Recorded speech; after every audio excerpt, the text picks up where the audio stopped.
Frédéric au féminin. Bonjour Frédéric. Bonjour Trina, bonjour Anne-Lise. Merci de me recevoir. Merci à vous d'être avec nous. Vous nous appelez d'où? J'appelle de l'Île-de-France, du 92. D'accord, et vous travaillez pour une entreprise d'aéronautique. Aéronautique, et je suis déjà au chômage partiel depuis 1 an. Et en janvier, là, on nous a annoncé qu'on allait être encore pour 2 ans.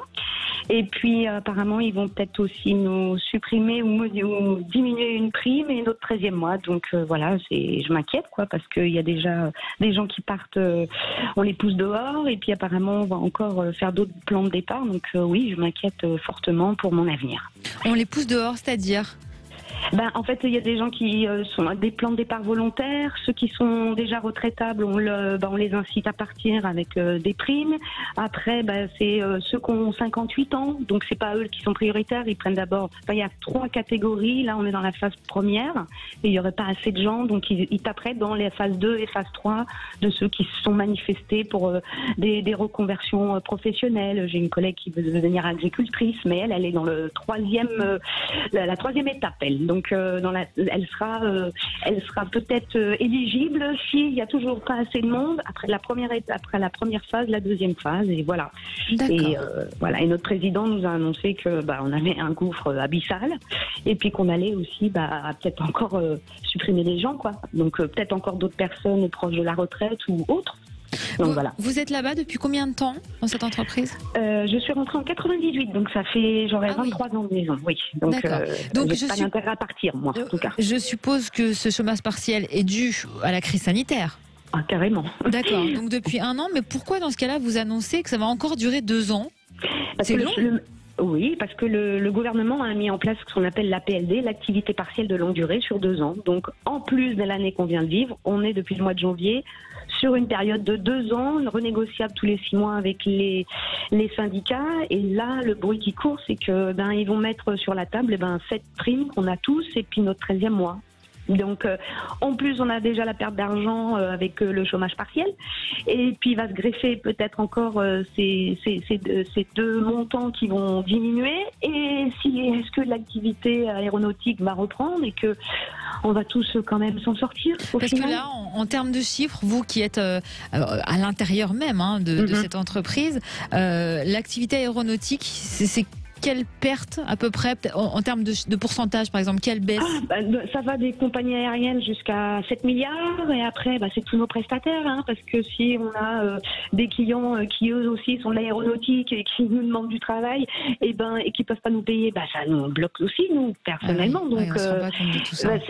Oui, on se rend pas compte de tout ça. Donc c'est une chaîne, c'est en cascade. Voilà. Donc les prestataires, ceux qui fournissent les pièces, comme Boeing, c'est plein, c'est tout le monde, tout jusqu'au petit qui va vous faire des joints pour des durites, par exemple. Tous ces gens-là sont affectés. Oui, c'est incroyable. Anne-Lise, alors pour Frédéric et pour ce domaine-là, de manière plus générale, qu'est-ce que vous ressentez? C'est un domaine qui est particulièrement touché et on n'en parle pas vraiment, en fait, on nous dit pas tout. Et pourtant, Frédéric, vos cartes sont très belles. Intuitivement, je n'ai pas le sentiment que vous serez touché, vous, en tout cas, d'un chômage total et qu'on pourrait vous pousser à la porte, comme vous l'exprimiez tout à l'heure. J'ai plutôt une activité qui reprend, alors je vais le mouiller un petit peu, parce que là, c'est plutôt global ce que je vais dire. Mais alors, vous avez parlé de 2 ans. 2 ans, ça m'a pas du tout interpellé, raisonné. Bizarrement, alors je ne sais pas comment, parce que je ne suis pas du tout dans le domaine politique et voilà, mais en tout cas j'ai l'impression que ces 2 ans ne seront pas révolus. Même si on vous annonce 2 ans, j'ai le sentiment que quelque chose pourrait changer et qu'on va peut-être faire tomber justement cette barrière qu'on vous met en annonçant d'entrée de jeu ces deux années. Il est évident que l'entreprise se porte mal, je ne vais pas vous mentir, mais en même temps j'ai quand même une entreprise qui reprend, une activité qui reprend doucement sur cette année, puis un peu plus sur la fin de l'année d'ailleurs. Et en tout cas pour vous, Frédéric, je n'ai pas le sentiment que vous soyez réellement, potentiellement en danger concernant en tout cas votre activité par elle-même. Bon, il est évident, vous l'avez relevé, que c'est pas facile parce que y a des primes qui sautent, que vous êtes quand même en chômage partiel. Peut-être, je ne sais pas, qu'on pourrait vous conseiller de voir une 2e activité si vous en avez les possibilités.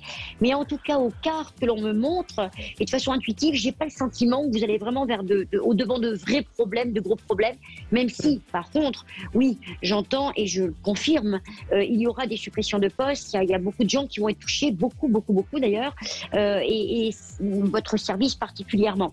Mais je n'ai pas, en tout cas, Frédéric, quelque chose de négatif sur vous. Il y a vraiment il me semble, en tout cas, qu'il y a une reprise d'activité un petit peu plus sur la fin d'année, à partir d'octobre, novembre. Jusque-là, je ne vous cache pas que ça va être compliqué. Mais voilà, encore une fois, je vous le dis bien, vous avez des cartes qui sont quand même, au vu de la manière dont vous avez annoncé les choses, qui sont presque surprenantes. Mais vraiment, j'ai confiance parce qu'en plus, c'est vraiment, dans mon sentiment personnel en médiumnité pure, Frédéric, les choses sont vraiment totalement en harmonie avec ce que me montre l'oracle d'Aimé aujourd'hui. En matière de numérologie, vous n'êtes pas non plus sur une mauvaise année. Non, Frédéric, j'ai vraiment le sentiment que pour vous, les choses passent. Alors évidemment, oui, c'est un chômage plutôt partiel, mais qui pèse parce qu'il y a toujours les charges, les mêmes charges, et on sent bien que ça commence à devenir très difficile pour vous. Et ce qui va être difficile, c'est qu'en plus, quand on va reprendre, parce que pour l'instant, on est quand même un petit peu limité dans nos sorties, mais quand ça va réouvrir tout doucement, et on va faire plus de dépenses, et ça va être compliqué. Oui, parce que Frédéric, pardon, je vous coupe, Anne-Lise. Je vous en prie, Frédéric, ça fait 23 ans que vous êtes dans cette société, donc vous faites partie des disons employés des gens qui coûteraient les plus chers. Voilà. Si on les voilà. En plus, je suis travailleur handicapé, donc bon, je suis pas non plus prioritaire. On est quand même un petit peu protégé. Mais bon, on parle que dans l'aéronautique en général, nous on attend les passeports vaccinaux, pour que les gens puissent. Ah oui, c'est parce que il y a des pays, ils vous laisseront pas rentrer sur le territoire si vous n'avez pas un passeport vaccinal. Donc et le bruit, enfin c'est vrai, réellement on dit que dans le monde aéronautique, on retrouvera des couleurs pas avant 2025 quand même. Ah, quand même. Ah bah oui, parce qu'il faut regagner la confiance des voyageurs. Il faut aussi que les pays nous laissent rentrer sur le territoire. Parce qu'aujourd'hui, vous allez en Angleterre, vous allez en Angleterre, même si vous avez un test PCR, vous êtes obligé d'aller à l'hôtel à vos frais. Croyez-vous que les gens vont prendre ou le train ou l'avion pour y aller? Bien sûr que non. Anne-Lise, oui, pour conclure, malheureusement, on serait resté très longtemps avec vous, parce que c'est très intéressant. On arrive en fin d'émission. J'avais une petite question sur ma sœur jumelle. Mais bon, c'est pas grave. Mais on va vous garder restez au standard, on va vous replacer pour la semaine prochaine. Ça sera avec grand plaisir. Merci Trina, c'est formidable. En tout cas, merci Anne-Lise. Merci beaucoup. Merci Frédéric. Bon courage, à bientôt. Merci beaucoup, au revoir.